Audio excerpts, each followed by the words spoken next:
So a few years ago, I was at a conference, and it was about health and wellness, and they had this speaker come on and speak before everything started. I guess that before the educational part started, it was a lady. She looked great. She stood up there behind the microphone. She said, "A year ago, I was 100 pounds heavier," and everyone applauded. And she said, through this program and whatever they were teaching that day, through this program and doing this system is how I lost 100 pounds. And everybody applauded again. And then she told her story. And what it turned out was she had a sister who had 4 children. Her sister and her were both extremely unhealthy. They were overweight and they had illnesses, diabetes and heart disease and so on. Well, she said a year ago, her sister passed away from one of these diseases. And the 4 little kids had no one to take care of them. So she took them in. And then she decided, now I have 4 kids depending on me. I need to get healthy so I don't leave these kids just like their mother did. And so she went on this path of getting healthy and exercising and eating right. And she lost 100 pounds in a span of a year, which would you agree is pretty amazing? Yes. Yeah. So then that's why she looked as good as she did. And she was as healthy as she was. Her blood chemistry was great. Her blood pressure was great. You could tell this woman's going to live a long time, and she's going to be able to be there for those 4 little kids. Why do I tell you the story? Well, we're talking today about the 7 simple strategies for effective weight loss. And if you guys saw the other title, it said 7 secrets to weight loss that no one will tell you because they don't cost you anything. There are actually 13 of them, not 7, because I went a little out of control. But I'm going to give you an opportunity to pick the 7 that you want, with one caveat: the first 2 and the last one are non-negotiable. You have to do these. There's no way around it. So the first 2 and the last one, that's 3 of the 7. There's going to be 10 in the middle. You're going to pick 5 of the 10, or 4 of the 10. That adds up to 7. So those will be your 7 that you pick. You're going to write them down. You're going to make a commitment. You're going to do them. Sound fair? Mm-hmm. So here's number 1. Actually, we're going to do a couple of quotes here. Can you see this? Mm-hmm. Oscar Wilde was a British playwright. Everything popular is wrong. So what I'm going to tell you, all the things that are not popular. Fair? Know the rules well so you can break them effectively. We're going to break some rules today, I guarantee it. So step 1, what's your why? Why are you here? Can someone share with me?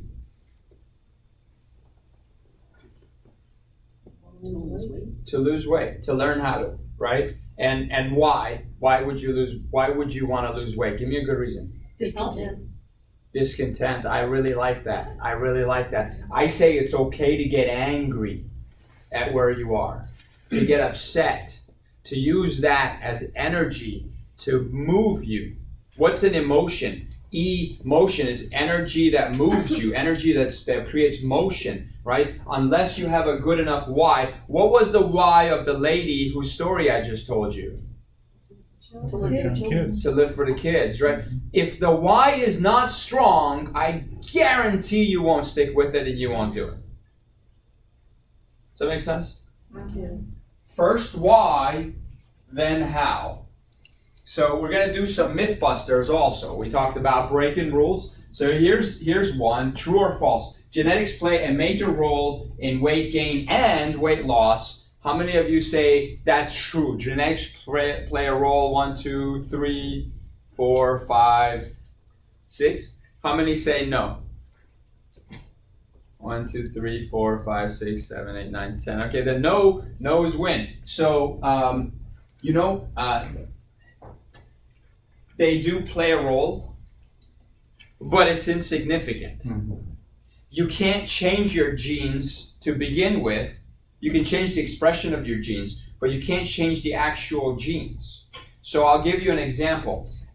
Several years ago, there was this article in the Huffington Post and Science Magazine and a couple others that said the gene for hangovers has been discovered. The The shocking part was most of you have it. They have the gene. How many of you are hungover? Nobody. But you all have the gene. Does that make sense? So we have all these genes, but they need to be activated. They need to be turned on, right? We all have a gene for coughing and sneezing and throwing up and spiking fevers and all of those. But we're not walking around doing those. They have to be activated, right? So genes can be turned on and off. We have control over that. So it's kind of a trick question. Do they play a role? Yes. Your environment, your choices, your decisions can turn them on and off. Make sense? So, and if we can't make actual genetic changes in our bodies, let's not even worry about that. That's a myth to say, well, I'm going to blame it on my genes. Here's another one. My parents and grandparents are to blame for my weight gain and inability to lose weight. Who says yes? Blame the parents. No one says yes? I'm the only one who says yes? I say yes to that. I say yes to that. That's true. I inherited sociological behaviors from my parents. My dad liked to exercise. My dad was 51 when I was born. A lot of you know that. So he was older. And the first thing he would tell me is, I'm 51. And so, by the time I remember, I was probably 4 or 5 years old. So he was in his mid-50s. And he would say, because I'm going to die really soon, because life expectancy 42 years ago was 50-something. So he said, I'm going to die really soon. He didn't. He lived to be 88. Because I'm going to die really soon, I got to teach you everything I know. So he really tried to give me a lot of life lessons when I was like 4 or 5 years old. I was reading financial statements with him. True. Oh, no. So, he liked to exercise. Guess what I like to do? Exercise. I like to exercise. We weren't a sedentary family. Every morning he'd go for a long walk, and he'd walk so fast I had to run to try to keep up with him because I had little legs.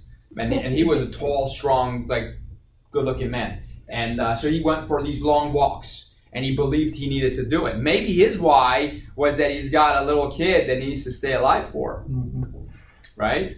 He used to go to the gym. Iranian traditional weightlifting. There are these things. They're dumbbells, but it's like a big giant cone with a handle. The handle's straight. Looks like a big wine bottle, big giant wine bottle. And they take those and they do these movements. And they play. They don't play music. But somebody sits with a drum and they beat the drum. And these guys do these lifts. And I'd go with him and watch him. And he'd pick up these 50, 100-pound things with one hand each, and he would throw, and then they would throw him, catch them, and he was real strong. That was his workout. He'd go there once a week and do that. So guess what? I want to be strong. I want to lift weights. I want to exercise. I blame that on my dad, right? And how I eat. Well, my taste. What foods was I exposed to? Things that I like. So yeah, you ought to blame someone. Don't blame your genes. Blame your parents. This is a fact. And so we have to break those.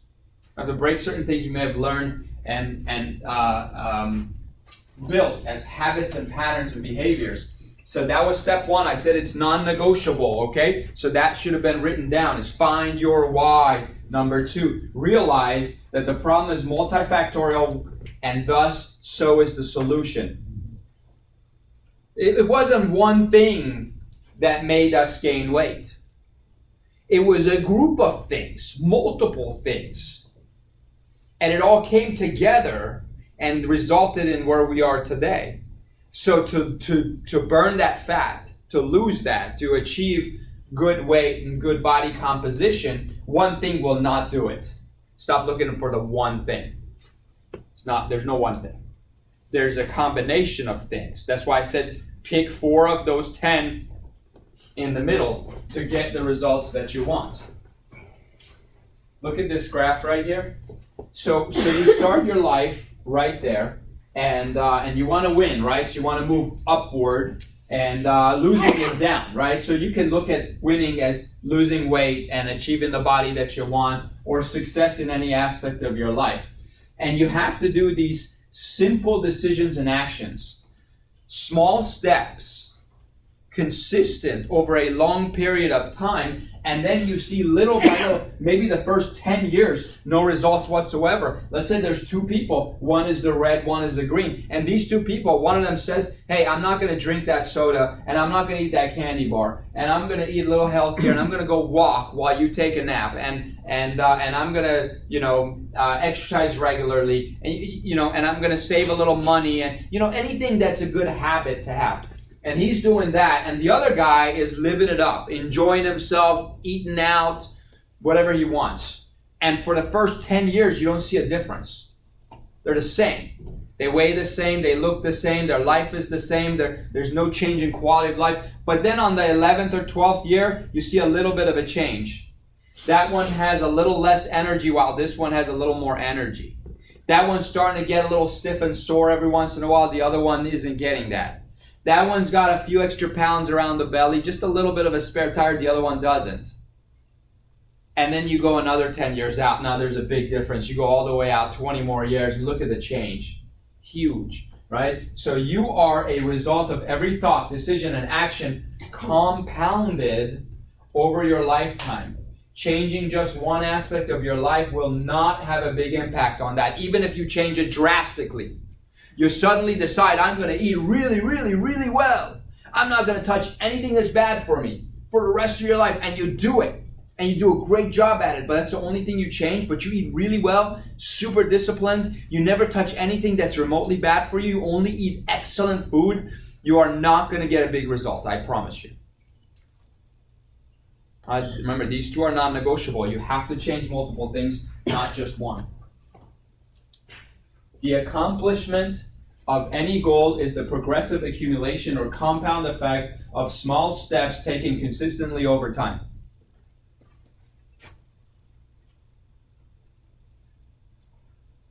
How do you feel about that? We're an on-demand society right now. Have you noticed that? How many of you remember like the TV show Happy Days? Yeah, so good. Very good. And like Three's Company and $6 Million Man, right? Bionic Woman. You guys remember those TV shows? Charlie's Angels, right? Do you remember if you wanted to watch those shows, you had to be there at the time it came on the channel, and you had to watch the whole thing, including commercials. Yeah. Right? Now it's on them. You watch it whenever you want. You can binge watch. You can watch 16 episodes in a row, and forget to eat. So we're an on-demand society. We want our problems solved instantly. We want it to go away instantly. And if I wanted to go become a champion bodybuilder, can I go train for half a year, 6 months, and be that? Stand on the Mr. Olympia stage and get a trophy? No. You guys know about compound interest, right? How many of you know compound interest? It's amazing, right? Because you put some money in and you let interest build up and you leave it there over time. You get interest on top of the interest. This is the same thing. What happened is we're making bad investments. We're still compounding that. Bad thoughts, negative emotions, negative actions, poor choices, little ones. It's only one candy bar. It's only one scoop of ice cream. It's only one time I'm going out to eat. But it accumulates. It's the compound effect. And it leads to a drastic, horrible result. All of a sudden, you look down and go, how did this happen? And the same thing is true for the people we call overnight success. I guarantee you they were busting their tail over time. And then suddenly it showed up. Same thing. Compound effect.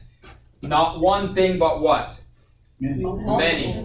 Well, two things. Accept those. Those are two secrets. If you learn nothing else, well, except the last one I give you, number 13.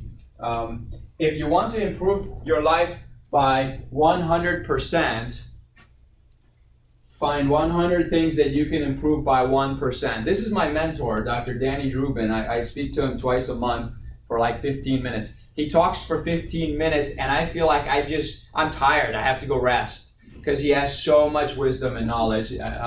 Amazing guy. So does that make sense? How hard is it to pick one thing and improve it by 1%? Is that difficult? Just a little different. And actually think about it. Say, how can I improve my emotional life by 1%? Ask yourself that. And whatever answer you come up with, write that down. How can I improve my diet by 1%? Write that down. How can I improve my physical activity by 1%? Pick 100 things and improve them each by a tiny little bit. And you're going to see massive changes, massive improvement, massive results. Compound effect. Health is three-dimensional: physical, chemical, and psychological. To achieve wellness, all three dimensions must be addressed. What? Louder. Simultaneous. Yes. Yes. How many times have you heard someone start exercising? I'm going to go get in shape and start exercising. And they're exercising and exercising. Every day they're exercising. And they're not getting results. Because they only improved one aspect of a three-dimensional thing. A three-dimensional complex model. But you exercise a little bit, you eat a little better, and you improve your psychological realm, your thought life a little bit, and now big changes happen. There's a story in the book. How many of you have read Stress Proof Life? A couple of you, good, awesome. So there's a story of Robert, right? And Robert was very overweight. He was addicted to painkillers. He had massive back problems, back pain, and he was undergoing treatment for depression. And he decided he's going to improve the three dimensions. So in the physical realm, he said, I'm going to start chiropractic care, and I'm going to get my back pain controlled without drugs. So he got off the drugs little by. It was actually a painful process for him, but he got off the drugs and he started to control his back pain through chiropractic. He also decided for 10 minutes he's going to go up and down stairs in his house. That's it, just up and down the stairs, 10 minutes. He didn't pick up weights, he didn't do anything else. And in the chemical realm, he said, I'm going to stop drinking soda and drink more water. That's it, that's all he changed. And stop drinking soda. Of course, he stopped the medication too. That's in the chemical realm, right? So stop the medication, cut out all diet soda. He was drinking a lot of diet soda. Cut that out and replace it with water. That's all he did, right? And in the psychological realm, he said, I want to laugh more. So he told everybody, he said, I'm collecting jokes.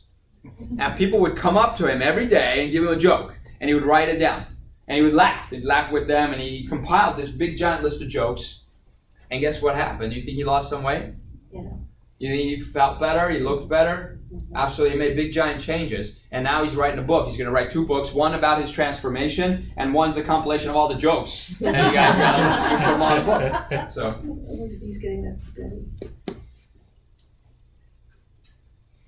All right. How many years will you add to your life by exercising? Guess. 7. How many say more than 10 years? You increase your life by more than 10 years. 3 people. How many of you say more than 5 years? Starting when? Yeah, I mean, What's that? Starting when? right now. Starting. Well, let's say starting when you were 25 and going through your whole life. Oh, gosh. How many years do you think you'd add? 20. The research shows 1 to 3 years. 1 to 3 years you're going to add if you exercise regularly. Remember we said you have to improve all 3 simultaneously. Mm-hmm. So you do just that. So how many years are you going to add to your life by eating healthy? Let's say you start in your early 20s. You eat, let's say your whole life from birth. You eat really healthy. You eat healthy your whole life. How many years are you going to expand your life? Yes. 5. 1 to 3 years. That's it. Same as that. 1 to 3 years, right? So remember, that's all you're changing. Is that now? What improves your? What single thing improves your lifespan more than the other 2? Doing it together. No, something other than those 2. Your attitude. Attitude, positive mental outlook. Yeah. How many years does that add? No, it's more than the other 2. Yeah, 5 to 7 years. 5 to 7. Positive mental outlook. You add 5 to 7 years to your life. I'm just talking about how long you live. She had 5 to 7 years. So take a look here. So how old am I now? We just shaved off 7 years. So look, do all 3, and lifespan increase will be exponential. It's not just the sum of them. It's like multiplication. That's when you add 20 years to your life. Is when you do all 3. 3, yeah. Non-negotiable. Change multiple factors. Now, step 3, this one's easy. Some of you may want to just do this one, along one. So far, we've done 2 steps. Step 1, what was it? What's your why? Step 2, what was it? Realize the problem. Very good. Step 3, track and chart your weight daily. How many of you enjoy weighing yourself every day? 1, 2 people, 3. My dad weighed himself every day. Every morning, he would step on that scale. Like he's brushing his teeth. He'd just step on the scale every single morning. And he would say, ooh, I'm a ½ pound heavier today. I'm going to skip dinner today. I'm going to skip breakfast. He would do something. He'd say, I'm going to eat less. And he would just, that day, he would lose that ½ pound. You could lose ½ pound in a day. But you can't do it 2 days in a row. Because your metabolism, I'll help you with a lot of this, okay? But it's very easy. If you just say, I just have to lose ½ pound, how hard is that? So he weighed himself every single day. And like he'd go down and then he'd say, okay, good, this is where I'm going to hold it. I think he weighed like 165 pounds his whole life. And now they've got scales that sync to your phone, that chart your progress and all that stuff. But there's a lot of research that says just by weighing yourself, you lose weight. So there was a study done in the USA Today. It says new advice for weight loss: get on the scale every day. This was published in January of 2016. Stepping on the scale should be like brushing your teeth, said David Levitsky, a professor of nutrition and psychology at Cornell University. You guys trust what comes out of Cornell? With a grain of salt. Most of it. Okay, good. Oh, there's your Only trust what I say. How about this study? How many of you know that college freshmen gain weight in the first 90 days? They always do, right? All right, so here's what they did. College freshmen who weighed themselves daily didn't gain any weight in their first 90 days of college. All they did was weigh themselves every single day. That's it. How hard is this to do? How many of you are going to commit to doing it? Good. Every single day. Just weigh yourself. You know what? If that number's right here, and everywhere you go and you sit down to eat, that number's right there, and it's always in your mind, always there, you're naturally going to make different choices. And if your goal that day is to lose ½ pound or whatever it was, I think it'll work. And research shows it works. So that's USA. Oh, here it is, actually. You guys want a copy of the slides? Yeah. Yeah. We'll print them for you. Okay, thank you. Thank you. I'm running out of ink. I write too big. I write too slow. I like the ears. Oh, very good. Too impressive. Step 4 is exercise. So, hey, Kristen, can you help us out with something? Exercise at least 3 minutes daily, no days off. How many of you can commit to 3 minutes? Oh my gosh. That seems like nothing. Seems like nothing, but most people don't do it. The length of the song. It's the length of a song. Yeah, how about you dance? Do the poodle dance. Thank you. I was wondering how many people would laugh about this. So okay, so just to show you that 3 minutes can be effective, stand up. Put on your poodle suits. All right, we're gonna do an exercise. You're not gonna like this, but we're gonna do it anyways. It's very simple.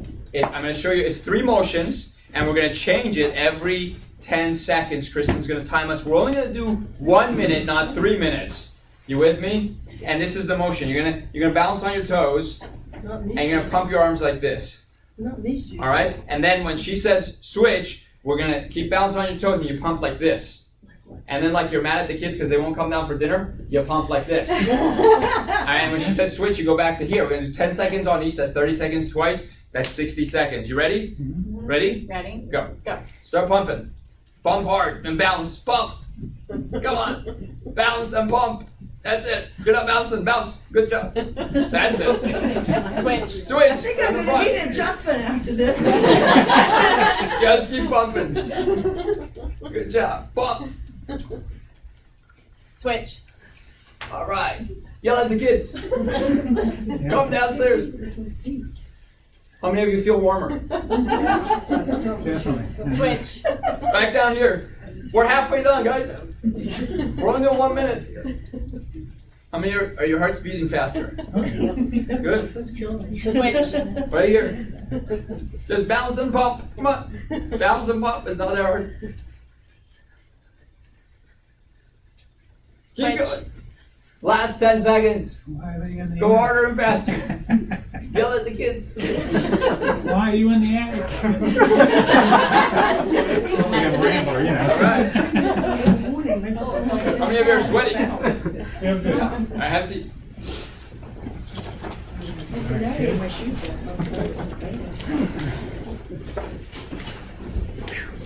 It's work, right? Yeah, good work. Now, if you were going to do 3 minutes, that's 3 of that. I need a beer.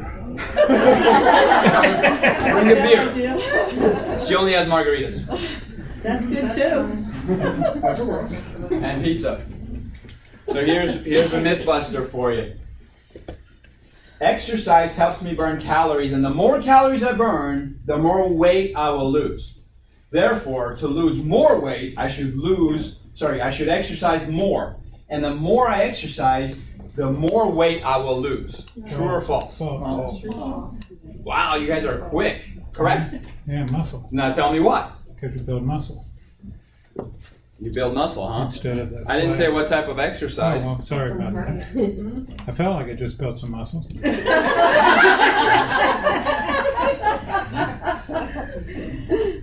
What else? Any other reasons why this is false? You were so quick. Let me hear the reasons. Depends how much you put in. Let's say you don't change anything about what you eat. Your body adjusts to the Yeah, exercise. I do.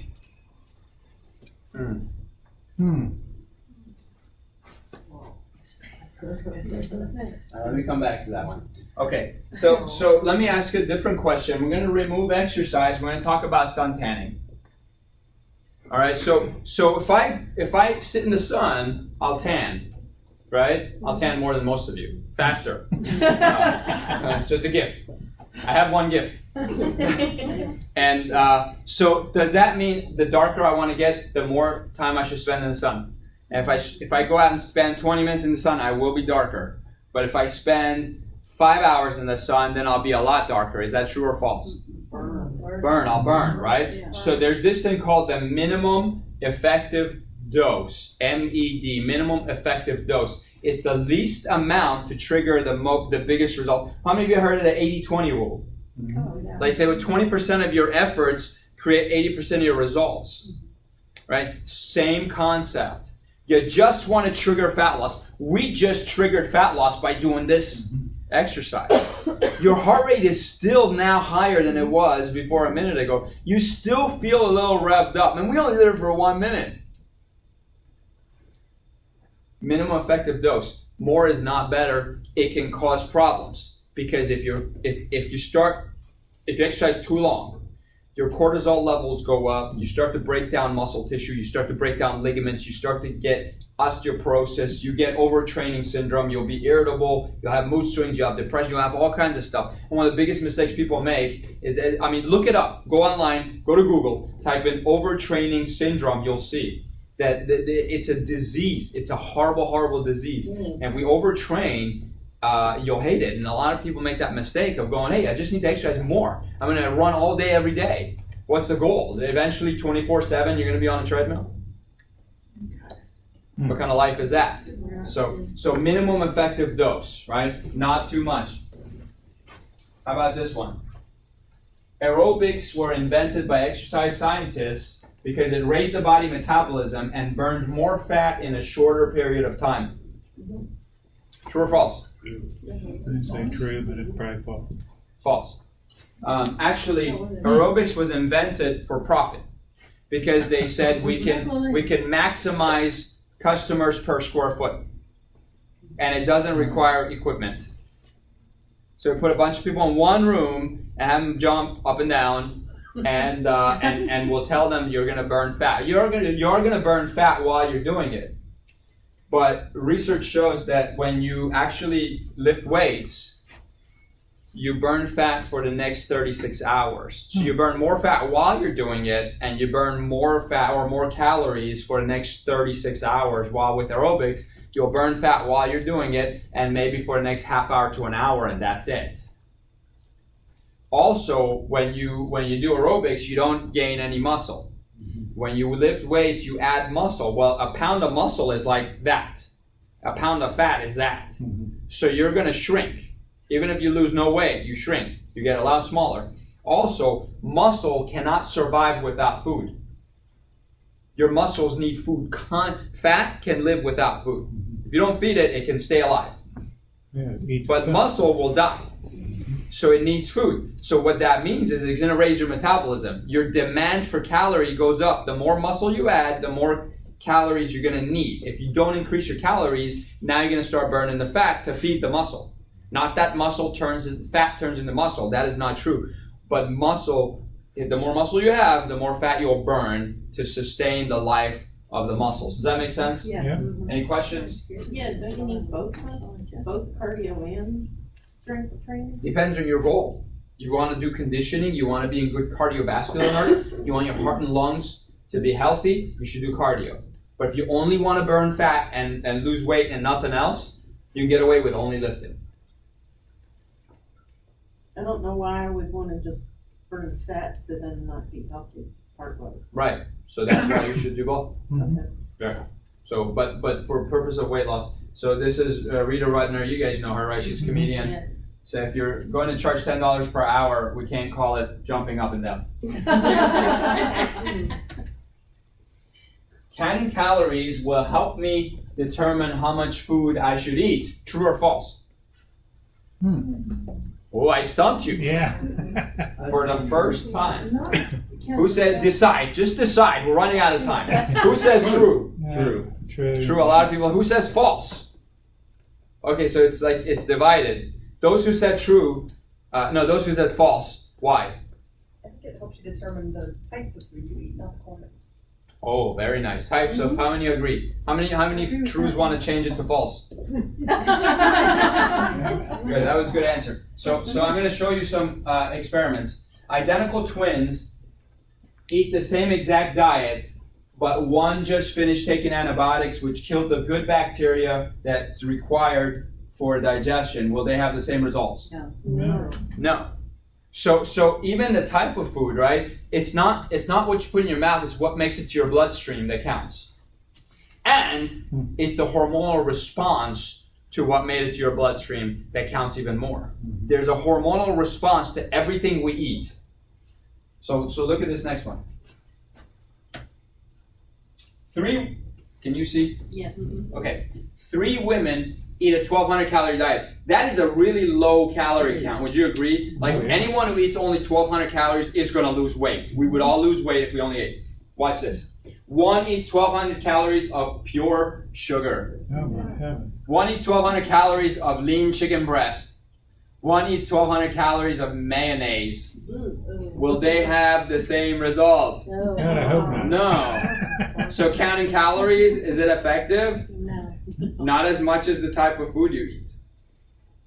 Much more valuable, much more important. And the hormonal response we're going to talk about next. So how about this one? All of my doctors agree that the XYZ diet has been proven to be the most effective program for weight loss. I should choose the program that has been proven to be most effective and stick with it. True or false? What? This thing has been proven to be the most effective. Everyone who's done this program has lost like thousands of pounds of fat. And it works really well. Research science that proves it. I still see heads shaking no. So if this is the most effective program, shouldn't I do this program? Why not? It's not detected to you. You need something that is Yes. Yes. more effective. Not everyone responds the same way to every program. Yep. Not everyone responds the same way. So it might work for 99% of people, but it may not work for you, right? Number one. But that still would say, oh, if it works for 99%, I should at least try it, right? No. No. Because what you should try is the program that has the lowest failure rate. What do I mean by failure? They don't gain it back. You know what? They don't gain it back. No. Good thinking, but what I'm saying is, which one are you going to be able to stick with? Yeah, that's the issue. Right? How many of you are okay with cleaning your blender 16 times a day and juicing and blending and juicing and blending and juicing and blending all day, every day. Some of you may have that ability and that lifestyle that allows it. Some of you don't. You shouldn't all do that diet. Make sense? And even if you can do it, you manage to do it, you make a bunch of sacrifices and you juice and blend and clean, and you juice and blend and clean 16 times a day. How long can you sustain that? Can you do it for the rest of your life? No. So you need to pick one that you can stick with. And let me ask you this. Does it matter how long it takes? Good. How long should I give my 6-month-old to learn to walk? As long as it takes. What's that? As long as he's down and he's happy and he doesn't feel that he needs it, he'll Right. eventually get it removed. Yeah, So when he's been trying for like 2 months, let's say he tries for 2 months straight. 2 months! I can just tell him, son, walking's just not for you. You've been trying for 2 months. It's not gonna happen. Just relax. It's time to quit. No. But we do it with weight loss, Yeah. right? We work hard, 2 months, that's nothing. 3 months, a year, that's nothing. And then we go, it didn't work. Yeah. Remember the compound effect? Right choices, right actions, right behaviors, right habits, little changes over a multifactorial plan, sustained over a period of time, I guarantee you results. Compound effect. I have a saying, I learned this from Les Brown. How many of you know Les Brown? He's a motivational speaker, right? And he says, it's not over till... It's over. he says, it's not over till I win. Oh, It's not over till I win. He uses an example. Okay, yeah. My son and I did this with my son. We play chess. He's 6 years old. And he likes chess. But he loses to me every single time. And he goes, Dad, I lost again. I go, it's not over till you win. He goes, that's right, let's play again. And I go, I'm tired. No, Dad, we're playing till I win. It's not over till I win. Right? So we keep playing. And then eventually I get so tired I let him win. Because I want to go to bed. So I let him win. He goes, see, I won. And I go, right, son. You keep going till you win. No quit.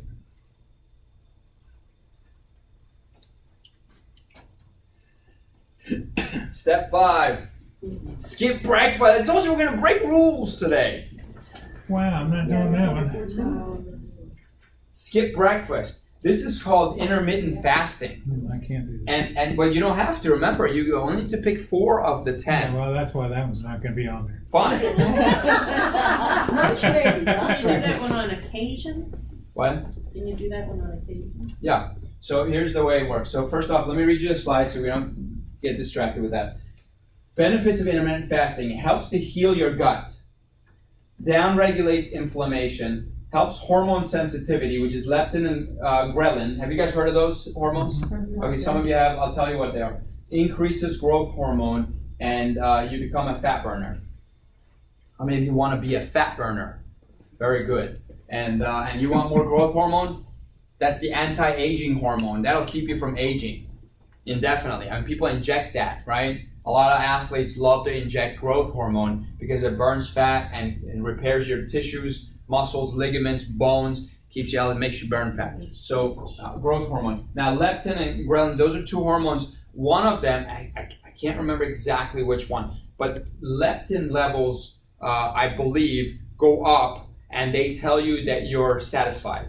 So when you eat a lot, you get a surge of leptin and it says you've eaten enough, you're satisfied now. And ghrelin, I believe, does the opposite. Now don't quote me on that, look it up. It's easy, just do a quick search online. Then we'll print you the slides. But it doesn't matter because when you're more sensitive to those hormones, you get satisfied faster and you don't stay hungry and you won't eat as much. So the tendencies of overeating and binge eating go down when you balance those 2 hormones.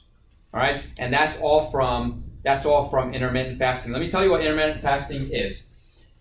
See this clock? It's 8 hours, right? So I remember my dad used to tell me this all the time. He said, if you want to be healthy, don't eat between meals. He said, because your intestinal tract needs to rest. it can't always be working. And then when I started working out and I was in my 20s and early 30s, the popular belief was small frequent meals. Just eat 6 meals a day to maintain a high level of metabolism, and it worked for a lot of people. And that's what I was doing. I was eating 6 meals a day, like 3 protein shakes and 3 meals, and I was just eating all the time. And it kind of worked. But then I sat through a seminar that talked about longevity, and it said people who eat the fewest calories live the longest. And I remembered my dad saying, you gotta let your gut relax and rest. And then science shows that when you eat, for the next 8 to 12 hours, you're processing that food. So if you eat again and again and again and again, that 8 to 12 hours, the clock keeps starting over, right? And if you sleep 8 hours, well, that's great, because you fasted for 8 hours, so they call it break fast, right? So for 8, you process the food, you're ready for more food, and you can eat throughout the day, and that's fine, right? However, the next 4 hours after you're done processing, your body is burning fat. It's done burning glucose, sugar. It's done burning carbohydrates, and it goes into fat burning mode. And if you can sustain 4 more hours of fat burning mode, you'll lose weight. Very easy. And so you still eat 3 meals if you want, but you eat them in a span of 8 hours, between noon and 8 p.m. if you want. Mine is between 1:30 and 9:30 because I get home late at night. So I don't eat anything. I drink coffee in the morning. I eat nothing. And so I started this right when my youngest son was born. So how many of you know when your wife's pregnant, you gain weight too? Did you know that? So I gained some weight, and I was up to 188 pounds, which wasn't a lot, but for me, because I'd gained weight and I didn't like it. So I came across this, and so I did it. So let's see what happens. Within a month, I lost 18 pounds. I was down to 170. Just like that. It's unreal how fast it worked for me. And so I liked it, and I continue it. And in fact, I love getting up in the morning and not worrying about what I'm going to eat. Just make coffee, drink it, come to work. Very simple. And I bring my lunch. I eat dinner. I eat a snack when patients are done around 6:30. And when I go home, I eat dinner. And usually I go home, I put the kids to bed, and then I eat my dinner. I'm usually eating alone because everyone's already eaten, so that's around 9:30. Jay, you had a question first, and then we'll go. I would say, with the increase of leptin or ghrelin, whichever one tells you that you're full. Yeah. Isn't it something that takes about, once you stop eating, it's like a 20-minute lag, so you continue eating because you don't know you're full yet? I think you're right. Something along, so you end up overeating a lot of times anyway, just because you get that. It's level. true. Yeah, portion control is huge. You should just make sure you don't have the ability to eat more. Someone else had a question, and then go ahead. So you get up at 5:30 or 6 in the morning, and you don't eat until 1 or 1:30 in the afternoon? I wake up at 5. I exercise for 13 to 17 minutes, and then I drink coffee, and then I eat nothing till 1:30. 8 hours. Yeah. Yeah, but my dinner is late. My dinner is at 9:30 at night. So, Peter. Why is it that when I have breakfast, I want to eat all day? If I skip breakfast, I'm not hungry. I don't eat again until dinner time, and I don't eat a whole lot at dinner time. Exactly. That's one of that is the hormones. One of that is because your body switches to fat burn. See, when you eat, your food turns into sugar, turns into glucose in your blood, and your brain and body lives on that. When you don't eat, your brain and body live off of ketones, which is a byproduct of fat burning. So the fat turns into ketones, and that sustains you. And so the more your body is in ketogenesis, you're making ketones, that means you're burning the fat. And fat is more satisfying because a gram of fat has 9 calories. A gram of sugar has only 4 calories, less than half of what a gram of fat has. But your body, because it's on sugar burn, sugar is highly flammable food. It burns fast, right? So it's easier to burn that. So if there's a choice, your body will always pick sugar. And if it runs out of that, then it starts to burn the fat. That's why intermittent fasting works so well. Or is that good or bad? That's fine. I don't think you should wait till dinner time to eat. I think you should eat meals within that 8-hour span. Pick 8 hours. Some people pick 8 hours. They eat morning or late morning and noon, and then they don't eat the rest of the day, you know. But you pick 8 hours during the day, and you put all 3 meals in those 8 hours. All right. Again, this is one of the 10. Only pick 4 of these, so you don't have to pick all of them. You could do all of them, Judy. So what about, like, my sister has a hiatal hernia, so she wouldn't be able to eat like you do late at night and then go to bed because Correct. she'd be in pain. Correct. So she would just pick She could- earlier 8 hours. Yeah. So she would eat breakfast, Right. but not eat late. She could eat her last meal at 4 p.m. if she wants. 5 p.m., 6 p.m. She could eat at 6 p.m. She could go from 10 to 6. Eat breakfast at 10, eat a lunch at 2, and eat dinner at 6. And then, so it's every 4 hours she's eating, and then she stops eating at 6, doesn't eat again until 10 o'clock the next day. Do you eat a heavy meal at 9 o'clock? Semi-heavy. So a big salad with vinegar, olive oil, and spices, and probably a large protein of some sort, fish, beef, or chicken. I prefer beef personally, but so that's mainly it. Sometimes I'll have a little bit of rice. That's it. So I guess it's fairly big. What was number 4? Yeah, no, this Did is anybody write it Number down? 4 was Exercise. Yes. Oh, yeah, the one There we you go. exercised in. Yeah. All right. Here's a myth. True or false? A no meat diet will extend average lifespan by 5 to 15%. My kids say yes. Well, actually, I took this right out of a research study that said, you know, they ate no meat and they lived 15% longer. But what do they eat if they eat no meat? Fish, chicken? Well, let's say they take all that out. No fish, no chicken, no beef. What are they eating? Beans. What? Beans. Beans. What else? Vegetables. Vegetables. So Well, listen. First off,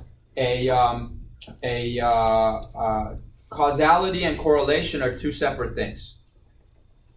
All right. Just because there's correlation between no meat and a longer lifespan doesn't mean one causes the other. No. Because if someone ate meat and still ate just as much vegetables, I guarantee they would live 15% longer. Mm-hmm. Vegetables increase your lifespan, not the no meat. Make sense? What were you going to say there? What did Germans feed the prisoners back then where they had 900 calories a day? I don't know. A stick of butter? I don't know. I just know that I saw it on TV where on one of these programs where they only ate they figured I believe you can sustain life on very low calories. I was just wondering what kind of food that would be. Then. Yeah. Soup.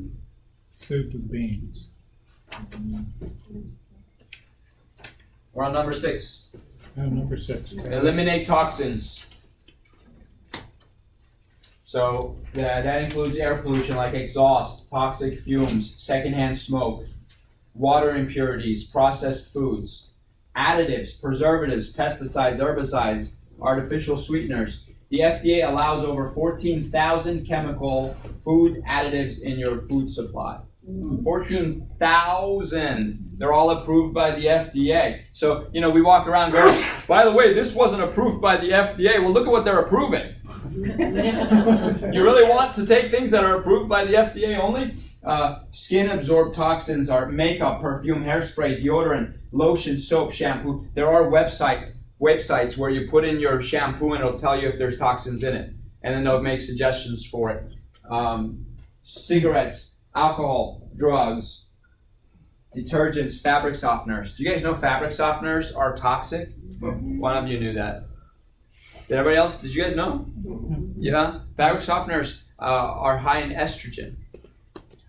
The estrogen. So when you wear clothes that use fabric softener, you get estrogen in your body.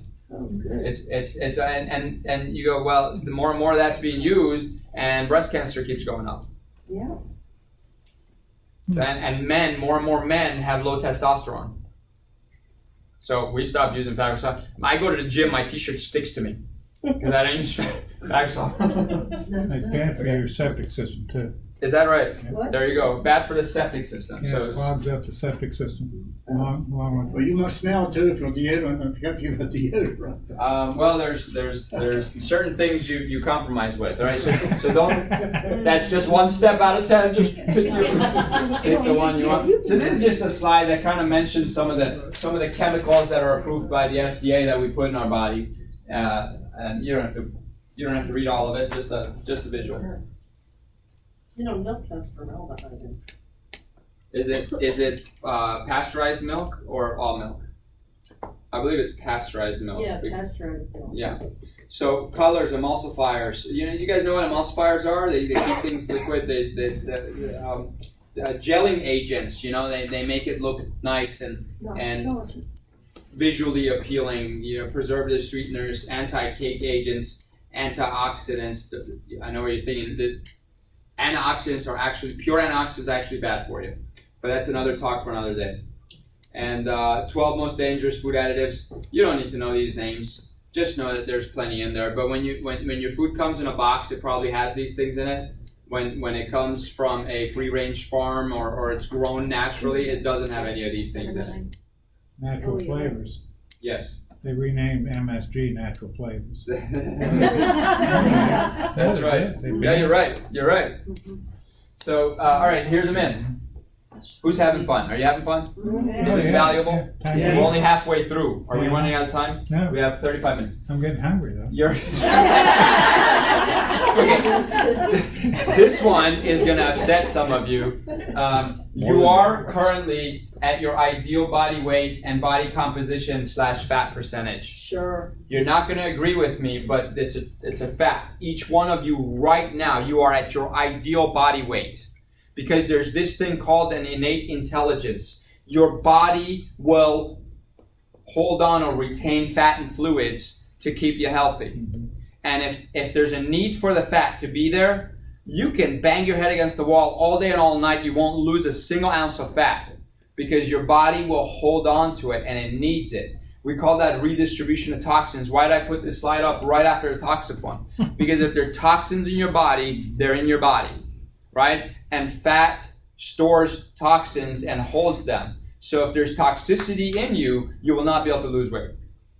Impossible. You'll have to detoxify your body. Liver is your greatest detoxifier. Liver is also the larger consumer of calories in your entire body. So look at this. This is a great example. Nutritional rebalancing is not a diet. Fat is created to protect body from toxins and impurities, creating unwanted weight. So the guy on the left, guy or gal, what is it? It's a guy. He's overweight. Those are toxins, right? So he diets, he cuts calories, he exercises, results in fat loss, increasing toxic density. This results in rebounding. So look at this. The same amount of toxins are in the middle guy, right? So with all that toxicity, how long can you stay thin? You can't. You rebound right back because that is this guy's ideal body weight. The one on the left is this guy's ideal body weight. All of us right now are at our ideal body weight. It's the healthiest body weight for us right now based on the circumstances leading to today, based on our choices, habits, decisions. You put all of that together, and some of those habits are just overeating maybe, all right? But you put all that food in, it has to turn into fat.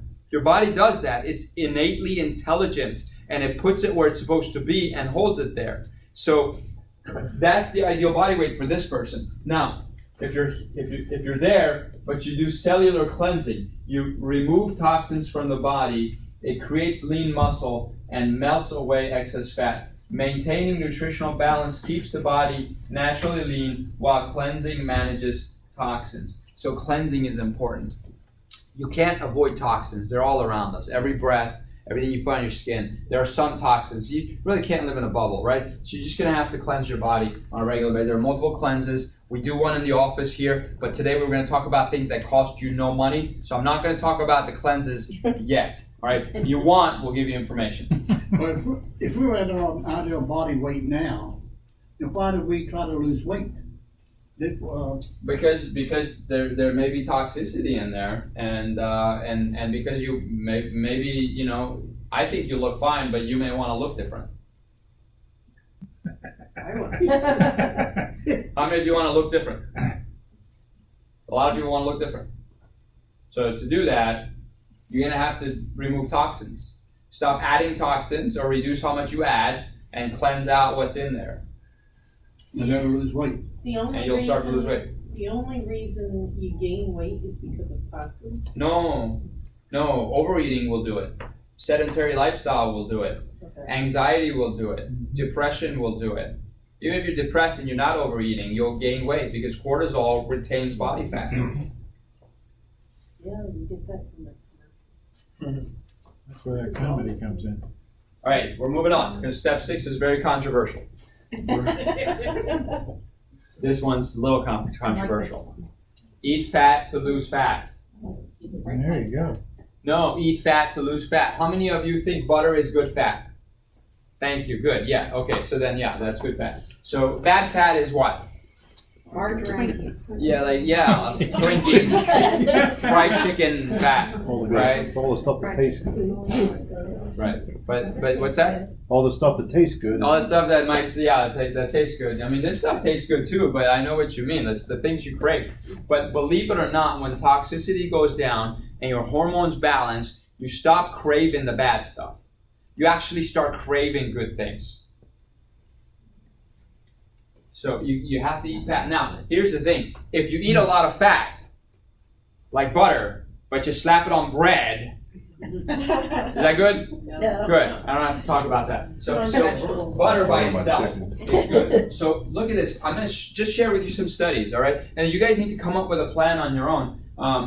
In a study conducted by these two dudes, published in the Lancet. Lancet is a very highly prestigious journal, right? Very, very strictly peer-reviewed. Not any article just get in there. This was in 1956, and they had three groups. Now, 1,000 calories is low calories, right? So these people are dieting. They only need 1,000 calories. One group, they ate 1,000 calories a day at 90% fat. 90% of the calories they ate was fat. That means they're eating like sticks of butter for food. Their weight loss was 0.9 pounds a day. Almost a pound a day is what they lost. Yeah. 1,000 calories per day of 90% protein, their weight loss was 0.6. So they lost half a pound a day. 1,000 calories a day of 90% carbohydrates, weight loss was a quarter of a pound a day. That's just a study. It's just results of the study. Wow. They all lost weight, notice. Yeah. In a study, Dr. Benoit, I can pronounce his name, 1965. Now think about this. This is like so many decades ago. Mm-hmm. So we've known this. It's not new knowledge, new information. He had two groups. One group fasted. You guys ever watch Survivor? Mm-hmm. Do those people lose weight? Yeah. Okay. So if you fast, you will lose weight. You want to lose weight, and all you care about is weight and not health, just weight. Just stop eating for 30 days, 39 days. How long are they on the island? 39. 39 days. Just stop eating for 39 days. Because they say 40 days of fasting, you die. Jesus fasted 40 days, right? And he was on like the brink of death. So they say that 40 days is the maximum you can go without food. It doesn't mean on the 39th day you're actually healthy. You're like on the verge of death anyways, but you could probably make it another 24 hours. But you're going to need some IV and stuff. I mean, you're going to be dragging. So anyways, but what? And a stick of butter. Stick of butter. So don't eat. So he had two groups, right? One, he called the fat fast, which means they ate nothing but pure fat, like butter. That's all they ate was fat. The other group ate nothing. They actually fasted, had nothing. And you're like, well, probably the group that ate nothing, they put no calories in their mouth. 0 calories. They probably lost more weight, right? The fat fast group had twice as much fat loss. The total fast group lost more muscle and less fat. Wow. Which would you rather do? Starve yourself to death and lose muscle, or eat fat while you're fasting. So now we talk about intermittent fasting, and then you could combine the two, right? And maybe certain days in a row, all you eat is mostly fat and protein and zero carbs to jumpstart that, and then you carb load on certain days. Maybe twice a week you eat a lot of carbs, but when you eat carbs, don't eat fat, don't eat protein, just carbs. Just a bowl of rice maybe on a late night or latest meal of the day. Dan Quibble. Has anybody heard of this? Oh yeah, we all heard all about it this afternoon. There you go. 30 days of bacon. I like this. I'll try that. So he ate 60 pounds of bacon, 2 pounds a day for 30 days. 30 strips of bacon. Whoa. At 60, so 2,500 calories a day. That's a lot of calories, right? He lost 19.6 pounds in 1 month. His blood pressure dropped 30 points. According to his doctor, his cholesterol and liver markers were perfect. Yeah. The bacon diet. Sounds good. Yeah, I don't know what would happen if he kept going. I'm sorry, which number was that one? Yeah, step 7. Step 7. eat fat. So actually, I'm going to tell you, Brandy, my wife and I are doing this. But we're going to do it for 7 days, not 30. We're doing 7 days. And we're not just eating bacon. We're going to have, I'm going to have a bowl of broccoli with my lunch and a bowl of spinach with my dinner. But we're eating nothing but bacon. I just told Debbie I was having bacon and green beans for a week. There was a lady on TV. But not a lot of green beans, okay? So what's that? There was a lady on TV, it was 107. They asked her what she attributed her life to, and she said she ate bacon every day. Yeah, so you got to get the good stuff, okay? Because a lot of bacon has a lot of nitrites and sulfites in it and things like that. So you got to get the organic stuff, which is more expensive. Yeah, That's right. But anyways, I'm not telling you to do this, and I certainly don't recommend doing it more than a week. But if you want to try it for a week, there's a plan for you. Oh my heavens. 1 week of no bacon, and if you're only doing it for a week, you don't want to eat any vegetables with it, that's fine. It's just a week. Just bacon. Just bacon, nothing else. A pound. And if you do it with intermittent fasting, so like at noon you eat a pound of bacon, and then at 6 p.m. you eat a pound of bacon, and you eat nothing else for 7 days, you're going to lose weight. Green beans is good. Side course would work for that too. Sure. Oh my God. Sure. So I'll tell you how it goes. We're doing it for 7 All right, days. very good. I figure this is the only thing I haven't tried yet. So I got to try everything, and so I'm going to show you. Okay. How about this one? Oh my God. Yo-yo dieting should be avoided at all costs because in the long run, you will always gain more weight than you lose. True or false? Yeah, I was gonna say, you gain back what you lost. I'll tell you. We're gonna get out papers. I know my neighbor gained more. I mean, isn't that just what wasn't that the thing about the nutritional rebalancing? Because if you keep dieting but you don't get rid of the toxins, then you end up rebounding, as we said just a little bit. Kind of, but you can't be in ideal peak shape all the time. It's not, even that's not healthy. Your body weight should fluctuate. We should have a little higher body fat percentage in the winter to insulate us.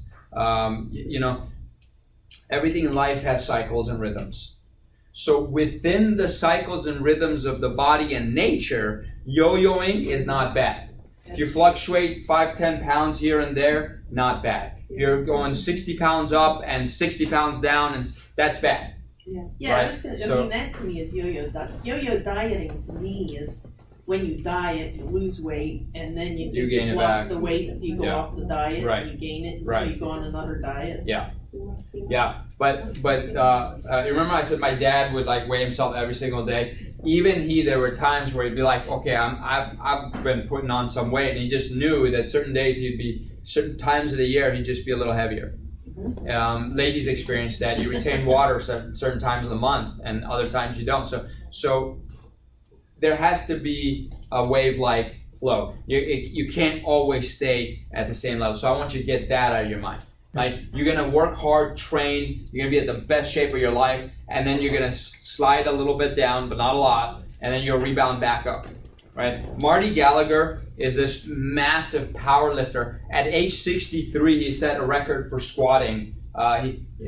He one time squatted 840 pounds, and at age 63, he did a free squat, which is no gear, no belt, no additional special shoes, clothes, 450 pounds. That was the record for his age group. And then he trained two power lifters who both broke world record at over 1,000 pounds of squatting. He imagines 1,000 pounds on going down. So he's a master, right? He said maintaining peak condition year round is a ticket to the mental ward.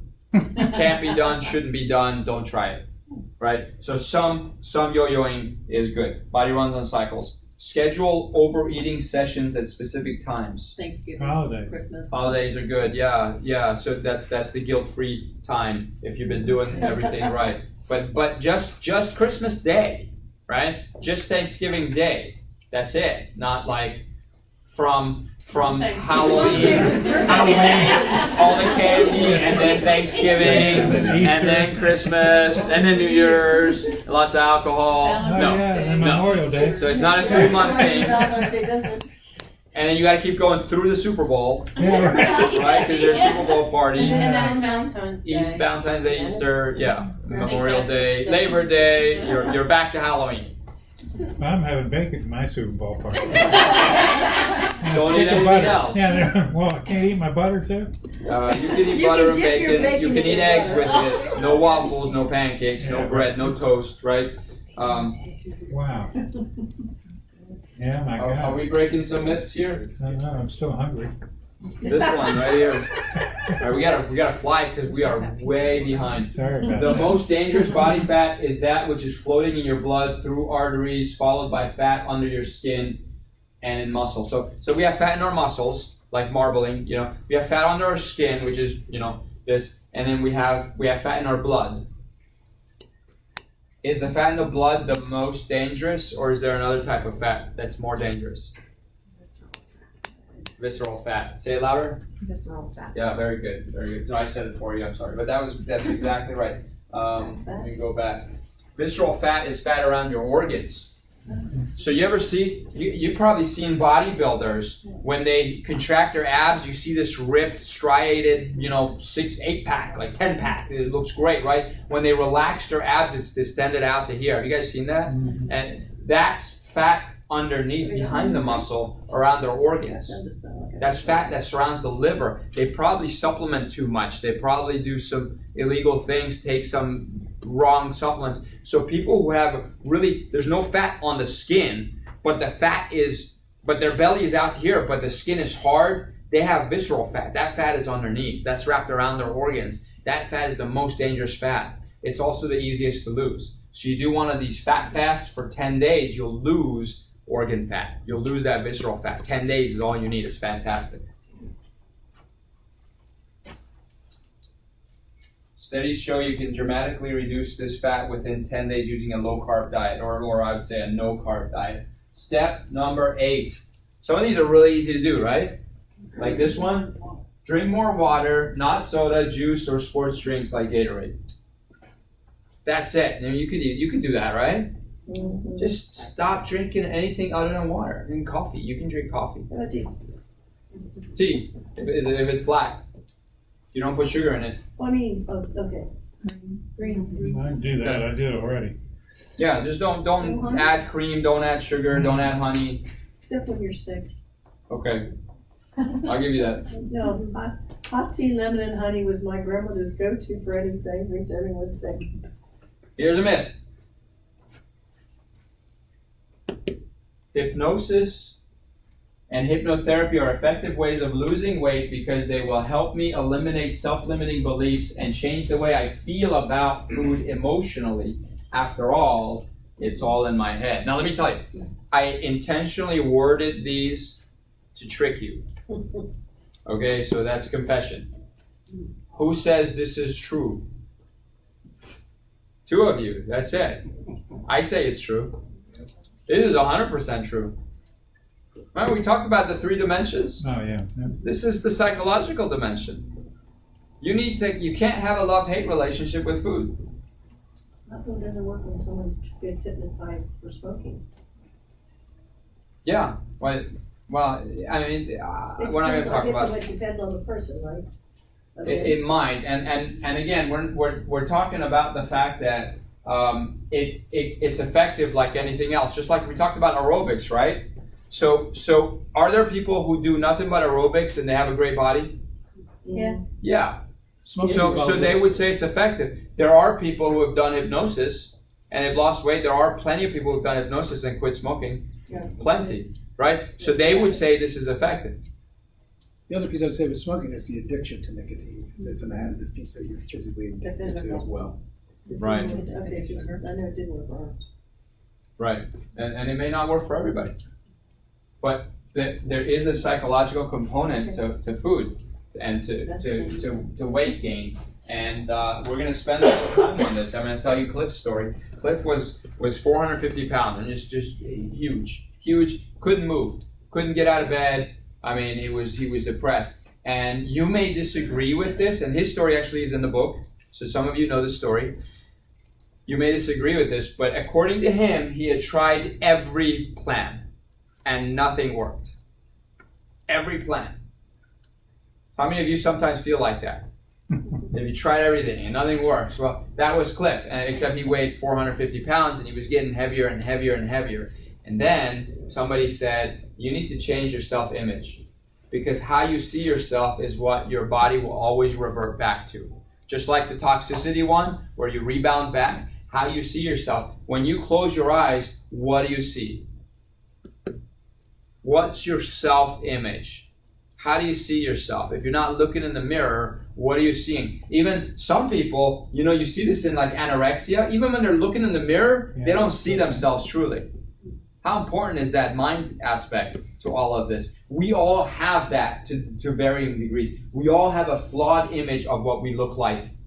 We do. Some of us think we're overweight. Some of us think we're skinny. Some of us think we have flaws. And when you look at yourself in the mirror, which part of you do you look at? The part you like the least or the part you like the most? Look in the mirror. Look in the mirror.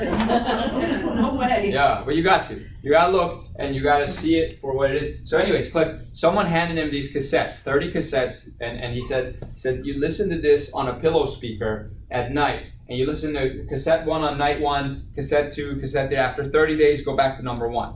And you just listen to these in a row. And he started listening to those, and he lost weight. He lost like 150 pounds. Doing nothing else, just changing his mental image of himself. So here's what happened. Now he's 300 pounds, still overweight. 300 pounds, he's in a grocery store pushing his shopping cart, and at the end of this aisle, there's this little kid and his mother. And little kid goes, "Hey, look at that fat guy, Mom, check it out." And Cliff, who's pushing his cart, he turned around.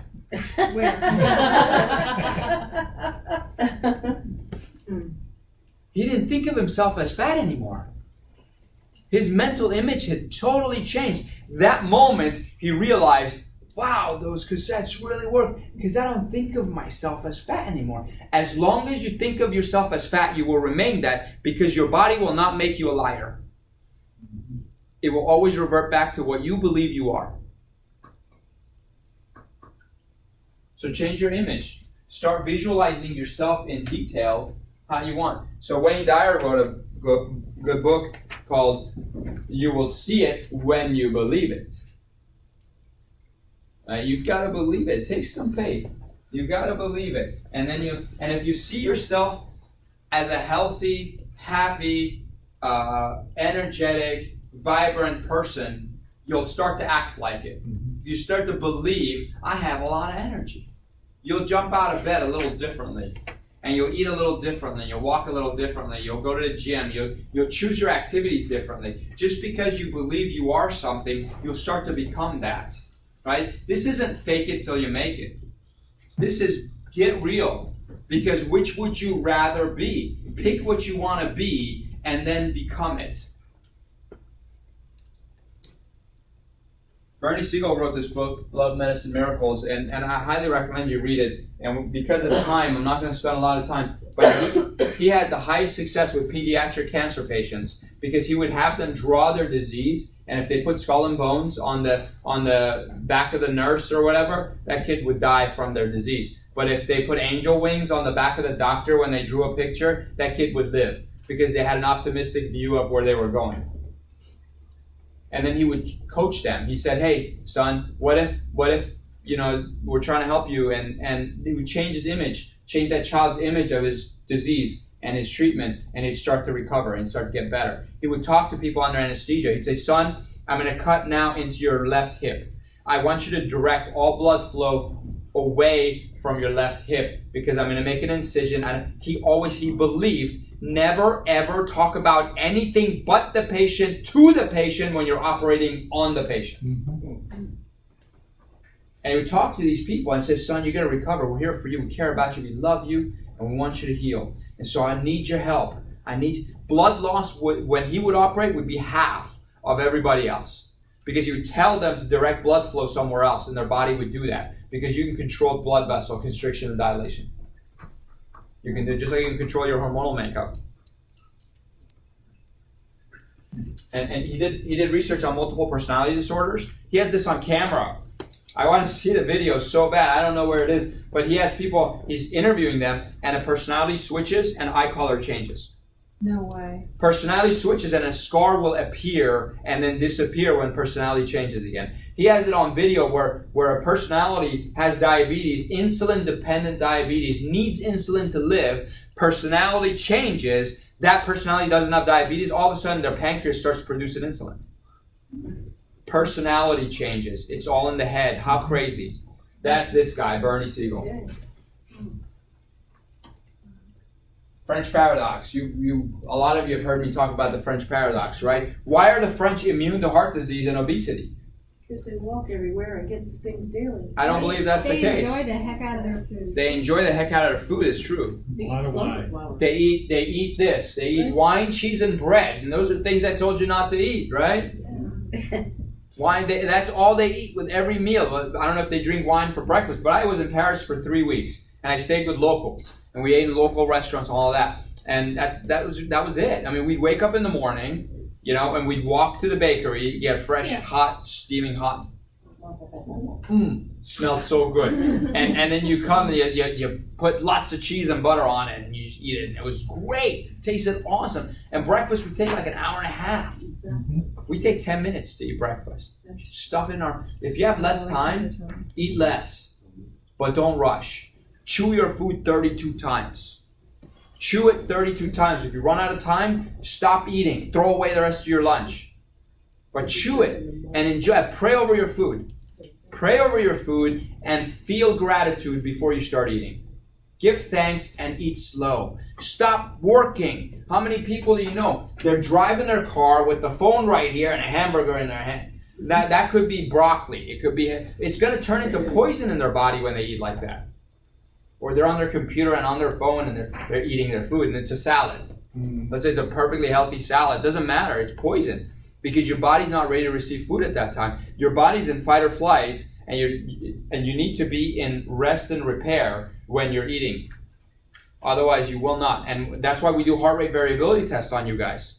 Because if your heart rate variability says you're in fight or flight, I know you're not processing anything properly. And we've got to balance that. That's why we gave you who said they love the breathing exercise? Me. Yeah. So that's what the breathing exercise does. And how many of you, I've given it to a lot of you, and a lot of you just don't do it the way it's supposed to be done.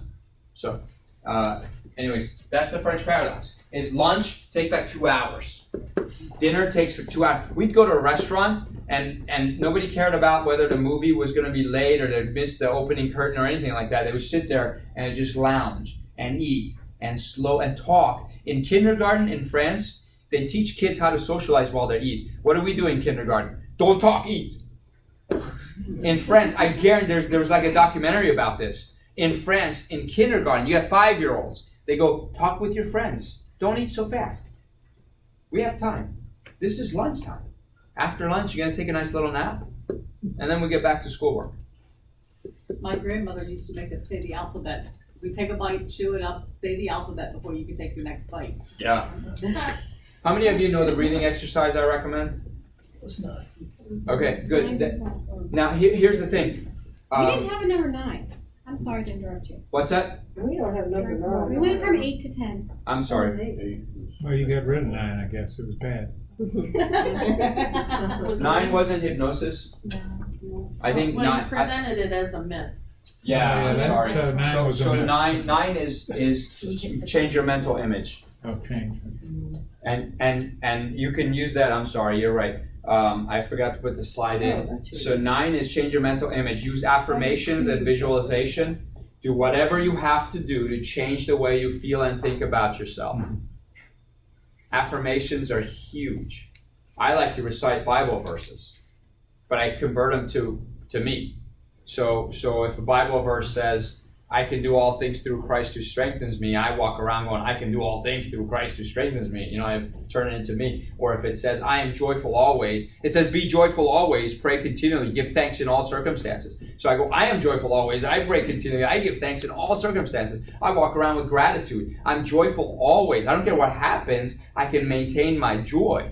Right? So those are my affirmations, and I've got a list of them. I constantly run through in my mind because I don't want to think about bad things. I don't want those things to take hold of me because I know cortisol gets released and fat will get retained and bone will get hollow, and I mean it's just a bad situation. But a cheerful heart leads to a healthy body. Yeah. Did you see the there's a video about this guy who, when he talks to water. He gives it like affirmations. Yeah. It turns into these beautiful crystals. Right. But he says negative things to it and just turns into this ugly blob. Right. Yeah. Yeah. Absolutely. So breathing exercise. For the sake of time, I'm going to jump ahead. If you don't know the breathing exercise, we'll talk. Schedule a consult with me. We'll talk about it. But here's the point: where does fat go when you burn it? Energy. Who says energy? Fat turns into energy, like it's burnt. Does it at least come off as heat? I mean, you can't destroy matter, right? You can only change it to something else, right? All right. So most people thought it was that. British Medical Journal, again, another very highly prestigious journal. That somebody lost 100 pounds, and they asked their trainer, where does fat go? And their trainer apparently had a PhD in biochemistry, and so he said. Wow, I've never looked into it. Where does fat actually go? What happens to it? And so he did all the biochemical research and studied and looked at the physiology. This was just a couple years ago. This was December of 2015, I believe. And so their findings was, so they asked thousands of doctors, dietitians, personal trainers. They asked all these people, and this was the result they got. So most people said it becomes energy and heat. And then, so the dark blue is family doctors, and then dietitians and personal trainers. And then the second largest group said other, something else. We don't know what, but something else.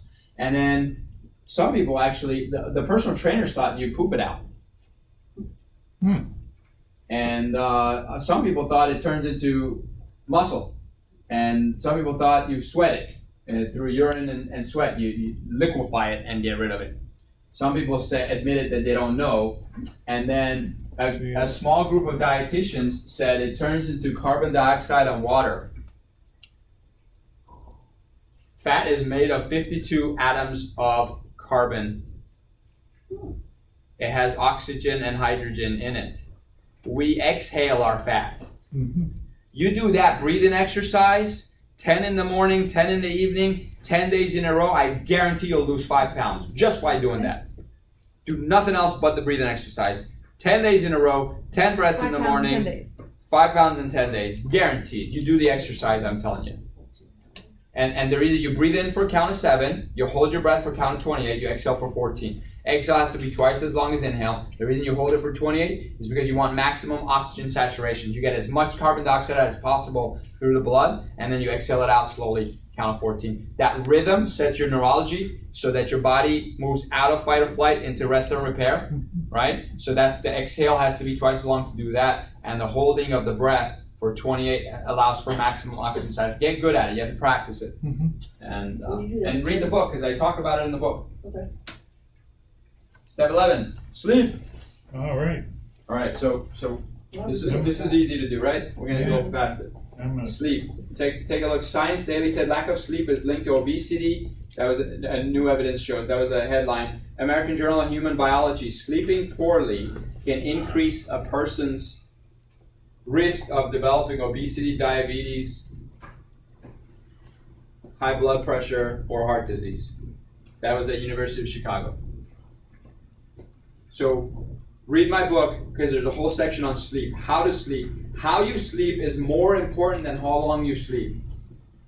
Just like I said, how you eat is more important than what you eat. That's the French paradox. How you eat is more important than what you eat. How you sleep is more important than how long you sleep. Read the book. Step 12. Manage your attitude and personal energy state. We kind of talked about this. That's where those affirmations come in, and your self-image comes in. Is just stay upbeat all the time. You burn fat when you're happy. You retain and build fat when you're upset. Guaranteed. Guaranteed. You know, it's so funny. Like, part of my affirmations is the kids. I have 3 sons. 6-year-old, 3-year-old, and 6-month-old, right? Do you think every once in a while I end up yelling? Yeah. Those of you who have kids, you know. So you know what I say right afterwards? I go, man, I just got fat. It's a fact. I guarantee I got mad at my kids and I'm more fat. It's a fact. People are upset all the time, gain weight. People are stressed all the time. They worry all the time. Worry makes you fat. That's a guarantee. We can talk about the physiology of it, but it will. It'll make it, you worry, you obsess over things, you worry about things, you think about money, you think about your bills, you think about your future, you think about what's going to happen next and where we're going and what's going to happen. You're just making yourself more fat. Now you got one more thing to worry about because you're not healthy anymore. Right? So someone makes you upset, you're driving, someone cuts you off, you go, don't make me fat. I'm not letting you make me fat. I'm just going to slow down, back off. I'm not going to honk. I'm not getting fat today. I'm still burning fat. That's why there's so many fat truck drivers, right? Yeah. Forget the fact that they eat fast food and sit all day. All day long, yeah. Yeah, that has nothing to do with it. Indulge in something every day. It could be resting. You know what? I take a 10-minute nap. We talked about sleep, right? A 10-minute nap at 4 p.m. gives you a boost of growth hormone. Intermittent fasting does the same thing. So now I'm getting double the growth hormone. You always ask me why I look so young. That's why. Thank you for laughing. I was going to say, how old are you really? 42. No. Resting, reading, writing, listening, watching, tasting, experiencing. Something you indulge in, something you love. I don't even care if it's a little unhealthy. Piece of chocolate, right? But you go, man, if you have this one thing that you look forward to every day, most of you have nothing. I ask you, when I'm adjusting you, a lot of it, I go, what are you looking forward to today? A lot of you have nothing to say. I know. Yeah, why not? I look forward, you know what I do? My routine, everybody in the office knows. 2 p.m., I'm in that room. I put my, blocks in. You guys, the blocks. I put my blocks in for my spine, and I put a towel over my back, and I put a towel on my forehead, and I lie down a specific way, and I pass out for 10 minutes. I don't care if I fall asleep, but I take my nap. I look forward to that because I close my eyes and I go, man, the world just disappeared. Nothing exists. Nothing. No worries, no fears, no concerns. Everything's still gonna be there in 10 minutes. I'm just gonna disappear, and I go in there and I take my nap. 10 minutes, you don't need more. Don't do more because you sleep too long. You go into REM sleep, you interrupt REM sleep, now you got cortisol, now you're burning fat, and you won't be able to sleep at night. And that's a bad vicious cycle. Naps should be 10, 12, 13 minutes, that's it.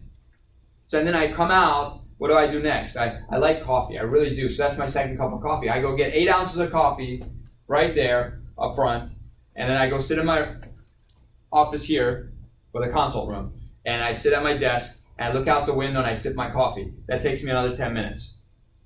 I indulge in that, right? And if your weakness is chocolate or wine, well, take a little 4-ounce cup of wine, not while you're working, or while you're driving.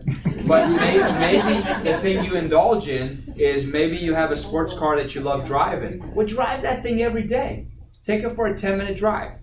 Every day. Do something every day that you indulge in. Longevity studies have shown people who do this every day. They have this one, go sit on the porch with your favorite book and read for 10 minutes. You can afford 10 minutes. I don't care how busy you are, yeah. It takes me longer than that to get to the beach. Yeah. So you're going to have to bring it to you. Can you close your eyes right now and feel sand between your toes? And feel the breeze and hear the seagulls and listen to the waves? Can you recreate that? Because the body does not know the difference between something that's vividly imagined in detail and something that's actually... Read the part in my book where I talk about visualization. You'll be amazed. And the physiologic changes in your body will be equivalent to you having gone to the beach and back. And you say, I'm going to the beach. So I say, I'm going to take a nap. You say, I'm going to the beach. And you go sit somewhere, you close your eyes, set a timer that rings 60 seconds from now. And remember everything about your most favorite moment on the beach. Remember who was there, how you felt, what you did. Remember your memory. How many of you have noticed you listen to like 10 seconds of a song from your favorite time in childhood, and all of a sudden you're back there. Yeah. You remember the whole thing. You're like, oh, that was such a great time, man. I want to go back there. You just did. You went back there. Athletes do this to get in the zone. Basketball players, football players, they'll play a song from their best time in their life. Usually it's from their childhood. And they get in the zone. And now they can perform better. Do it every day. Play your favorite song from, maybe you like songs that remind you of the beach. Your Cheeseburgers in Paradise. You know, play that. I don't know. Something. Bob Marley. Oh, that'll work too. There you go. You have to indulge in something every day. And laugh. You guys know Patch Adams? Yes. Laughter boosts the immune system and helps the body fight off disease, cancer cells, as well as viral, bacterial, and other infections. Being happy is the best cure of all diseases. Look up Norman Cousins. He cured himself of ankylosing spondylitis by laughing at Marx Brothers. His book is called Anatomy of a Disease. Step 13. Remember I said the last one is non-negotiable? There it is. There it is. What was step 1? Find your why. Find your why. Step 2? Realize the problem with Multiple things, right? Change a bunch of different things a little bit instead of changing one thing a lot. And the third non-negotiable is this. 2 4-letter words back to back. Non-negotiable. How many of you know what it's like to work hard? Put your hands up. If you know, you're going to have to work harder than that. You got to be willing. Non-negotiable. Work hard. Do whatever it takes. Go at it with ferocious will. My dad used to say, what's your greatest power? And he taught me to say willpower. I'm teaching my sons the same thing. I ask him, what's your greatest power? Willpower. Well, then use your will and get out of bed. Every time you say I will, you're exercising that power. And it's amazing power when you say I will. How many of you are going to do something from what you learned today? Say I will. I will. I will. Could you change your self-image and say, like, Judy power? Sure. Or deer power? Yes. Yes. I am power. I am the greatest. Muhammad Ali. You know, I saw a quote by him that said, I am the greatest, and then underneath it said, I said it before I knew I was. Mm-hmm. I said it before I knew I was. This is what success requires, right? Hard work and this. Intense burning desire. That's your why. You gotta want it or you'll never get it. You gotta want it. Do you want it? Yeah. It has to start with intense, unwavering faith. Do you believe you can have it? Because you can stop right there and save yourself a lot of heartache. You gotta believe you can have it. It's not over till what? Till I win. It's not over till I win. It's not over till I win. And I'm going to win. And I'm going to keep going till I win. And it doesn't matter how long it takes. It's not a relentless pursuit. Relentless. You guys ever see animals chasing each other? Man, they're like, I'm gonna catch this thing or I'm gonna die. That's it. Will Smith was quoted as saying, you guys know Will Smith? He said, you put me on a treadmill, I'm gonna beat you every single time. If I'm racing you on a treadmill, because I'm willing to die on that treadmill. I will not stop. He said, I'm not more talented than any other actor out there. I'm not more gifted. There's nothing special about me. He said, I have sickening work ethic. That's a quotation. Sickening work ethic. Which means when you're sleeping, I'm working. When you're eating, I'm working. No matter what you're doing, I'm working. I will outwork you every single time. Relentless pursuit. It's going to take hard work. If you really want it, most people don't want it. They want the other stuff more. If you really want it, you'll believe you can have it, and you pursue it, you're going to get it. That's a guarantee, 100%. Tony Robbins. Those who succeed do the same certain things over and over. Those who fail do the same certain things over and over. You've been doing the same certain things over and over. True or true? True. You've been doing that. Darren Hardy is the publisher of Success Magazine. You will never change your life until you change something you do daily. Remember I said no days off? 3 minutes of exercise every day, no days off. I asked my son, I said, what are the 3 rules of being a champion? He'll tell you. He says, outwork everybody, do something every day, and believe in yourself. He'll say that. 6 years old, I've been telling him, and he's got it. And that's what he said. I don't know if he's going to live it out, but I'd rather put positive lessons into him. Oh, yeah. So he starts to believe in himself. So he starts to know that, hey, you want to be an NFL quarterback, right? Yeah. Who do you want to play for? Redskins. Okay, great. Do you know that there's some kid in the inner city of Chicago somewhere, south side of Los Angeles somewhere, some kid who already threw 5,000 balls by 6 a.m. and you've been sleeping till 7? Who's going to become a quarterback? Outwork everybody. That's what it takes. Hard work. Non-negotiable. Step 13. Have to do it. So change something you do daily. The secret of your success is found in your daily routine. I exercise every morning, first thing when I get out of bed. I do nothing else. And if I have to be here early, I get up earlier because I cannot go without my morning exercises. A lot of exercises I do are the ones I gave you guys to do. Right? I have this routine. I go through it. I don't touch my coffee till I've done my exercises. Every day, no matter what. Daily routine is what makes you successful. It's easier to do something every day than to do something not successful. Because you don't know if today's the one day you're going to do it or you're not going to do it. It doesn't matter. Saturday, Sunday, weekend, vacation, it doesn't matter.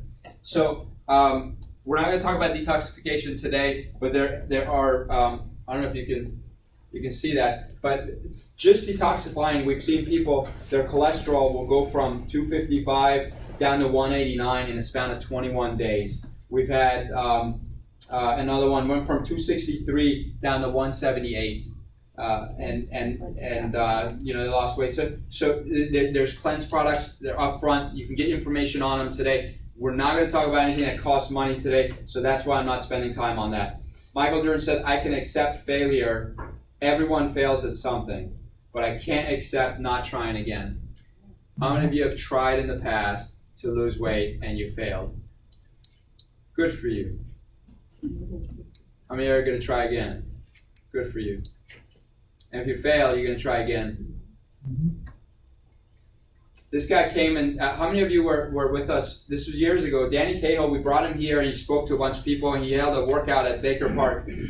He said, when it actually clicked for him, he was the biggest loser. You guys have you guys seen that TV show? I don't know if it still airs, but look at that. He lost 239 pounds. And I don't know how long it took, but I don't know, 3 months or whatever. But that's crazy. That's a lot of weight. It's more than half of himself he lost, right? He said during the show there was this challenge they had where they had to dig a chest out of sand on the beach. I don't know if it was an actual beach or just sand, or maybe it was a desert. But he said he would dig and dig and dig and dig, and he'd get out of breath. The minute he would stop, the sand would pour back in. He's like, I can't stop. I can't stop. And he kept digging. And then all of a sudden, it snapped in his head. He said, do you know that over the past 10 years, I've lost over 1,000 pounds? 1,000 pounds and gained it all back because I stopped? I'm not stopping. And he just kept going. And he was out of breath. And his heart was pounding. He felt like he was going to faint. But he dug and he just kept digging. And he pulled that chest out. And he never lost again. He just kept going. He knew right then and then he knew he was going to win. He knew he was going to win. He said, because now I'm on that relentless pursuit. Don't stop digging. Just go. You get tired. You get hurt. You get beaten up. You get discouraged. Someone will yell at you. Someone will insult you. Someone will upset you. Doesn't matter. You will upset yourself more than anyone else can. And I was going to tell you a story of Jerry Rice, but we're out of time. You guys know Jerry Rice? Mm-hmm. He's a winner. He works hard. He got second place in Dancing with the Stars. Mm-hmm. He holds the record for touchdowns, right? 200 touchdowns. The closest person to him is Emmitt Smith, who has 120. No one's going to catch this guy. Do you know why? I'll tell you just this one part. I had a friend of mine, Bo Eason, played football with Jerry Rice 1 year, and half a year, because he busted his knee and he couldn't finish the year. It was the year they won one of their Super Bowls. Bo Eason was a safety, and he said his first day of practice, Jerry Rice showed up first. Every time they were practicing, Joe Montana would throw the ball, and Jerry would catch it, and all the receivers were practicing, right? This is warm-up. They would all line up. Jerry would run up, and he would run full speed when everybody would jog to warm up. He ran full speed. And he would stop, turn around, catch the ball, turn upfield, full speed to the end zone every time. He'd run all the way back, hand Joe Montana the ball, go to the back of the line, and then the rookies jog, catch the ball, come back. They're warming up, right? Joe is warming up. But Jerry comes up again. Full speed. Turns around, crisp, sharp, catches the ball, spins back, all the way to the end zone. Bo Eason, my friend, goes to Jerry. Says, what's the deal? What's with all the running? You do it. He said, it's very simple, Bo. Every time these hands touch a football, this body ends up in an end zone. Mm-hmm. How's that for an affirmation? Yeah, exactly. Everything I eat turns into nutritious, valuable stuff in my body. How's that for an affirmation? Everything I start, I finish. It's not over till I win. I'm pursuing this relentlessly no matter what. I will have my dream body. I have jaw-dropping physique. How's that for an affirmation? Say it. Start believing it. That's the reason he had 200 touchdowns when nobody's ever gotten close to him. Commit and go. So you took some notes. If you want the slides, just let us know. Just put your name down up front, and we'll know how many prints to make, and we'll print them for you. Why? Thank you. You're welcome.